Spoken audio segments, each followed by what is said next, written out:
Birmingham کی ادبی فضا گزشتہ شب سخن کے موتیوں سے جگمگا اٹھی جب رومی سوسائٹی کے زیر اہتمام ایک شاندار عالمی مشاعرہ منعقد ہوا جس میں دنیا کے مختلف خطوں سے آئے ہوئے شعراء اور ادباء نے اپنے فن کا جادو جگایا۔ اس باذوق محفل کی صدارت کینیڈا سے تشریف لائے معروف شاعر، محقق اور رائٹر ڈاکٹر تقی آبدی نے کی۔ میزبانی کے فرائض ڈاکٹر عامر نواز نے نہایت وقار کے ساتھ انجام دیے، جبکہ اسٹیٹ سیکرٹری کی ذمہ داری معروف شاعر و استاد پروفیسر محمود رضا نے خوش اسلوبی سے نبھائے۔ تقریب کا آغاز کلام پاک کی تلاوت سے ہوا، جس کے بعد مقامی شعراء نے اپنی غزلوں اور نظموں سے محفل کی رونق کو بڑھایا۔ کہیں انقلابی اشعار میں عہد حاضر کے دکھ بیان ہوئے، کہیں مزاحیہ کلام میں معاشرتی طنز کی تلخی کو شوخی میں ڈھالا گیا، اور کہیں عشقیہ غزلوں نے سامعین کو رومان کی وادیوں میں پہنچا دیا۔ محفل کی سب سے نمایاں جھلک بین الاقوامی شعراء کی شرکت تھی۔ بھارت سے آئے ہوئے معروف صحافی، ناول نگار اور شاعر امیر مہدی نے اپنے منفرد اسلوب سے سما باندھ دیا۔ شیفیلڈ سے ڈاکٹر کیسر زیدی، پاکستان سے آئے ہوئے جاذب نظر شاعر ناصر علی سید اور فکر انگیز کلام کے خالق مجید سالک نے اپنے اشعار کے ذریعے موجودہ دور کی سیاسی اور سماجی حالات کا ایسا نقشہ کھینچا کہ سامعین دم بخود رہ گئے۔ کہ چمن میں غمزدہ غنچوں کو میں ہنساتا ہوں، زمین کو گمشدہ فردوس میں بناتا ہوں، کلی کو بادے شبنم پلا دیا میں نے، لہو سے کانٹے کا چہرہ سجا دیا میں نے، صدائے بانگے دراں سے کبھی جگاتا ہوں، چمن کو آتش گل سے کبھی جلاتا ہوں۔ ایک وسیلے سے ایک براہ راست آدمی کو جمال دیتی ہے، استری ہندی ہو یا اردو کی، سارے کسبل نکال دے۔ اس سے پہلے مجھے کوئی بھی آزار نہ تھا، میں کسی طور مصیبت میں گرفتار تھا، اور عشق ناکام ہے،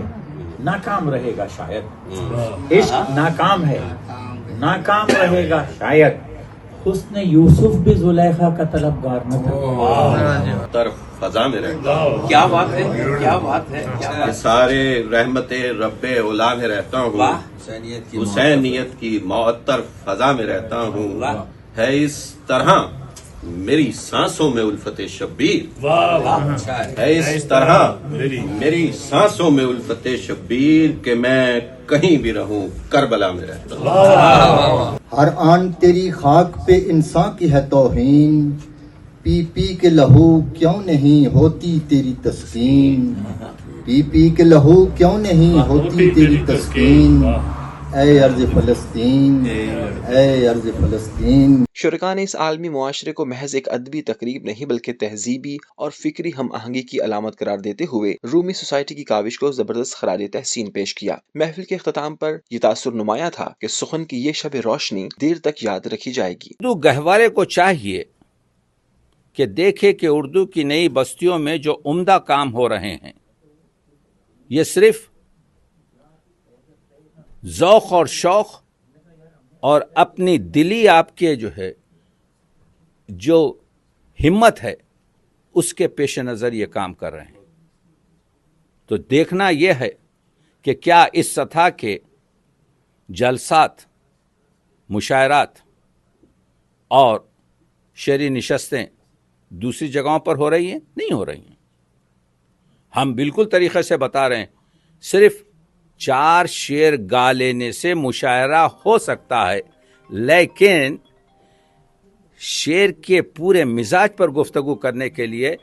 تو یہاں پر پڑھے لکھے لوگ، ادب شناس، سماج کے آپ کے مہم کارکن،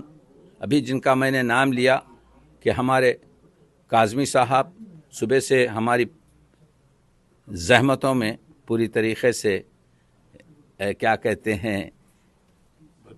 برداشت کر رہے ہیں ہم کو، اور ہم صرف دعا دے سکتے ہیں، لیکن یہ ہے کہ اردو کو پوری دنیا کی فضاؤں میں بکھیر رہے ہیں۔ یہ آج کی جو تقریب تھی ڈاکٹر تقی آبدی صاحب کے اعزاز میں ہم نے منعقد کی ہے، تاکہ ان کی جو ریسرچ ہے اور ان کی جو سوچ ہے، ان کی جو فہم ہے، اس سے مستفید ہوا جا سکے۔ اور یہ ہم نے آج کی اس تقریب میں یہ بہت سے جو شعراء کرام ہیں ان کو بھی سنا ہے، اور انشاءاللہ تعالی جو رومی سوسائٹی ہے، جب بھی کوئی صاحب ذوق یا اہل کتاب یا محقق یہاں پہ تشریف لائیں گے تو ہم ان کے اعزاز میں اس طرح کی تقریبات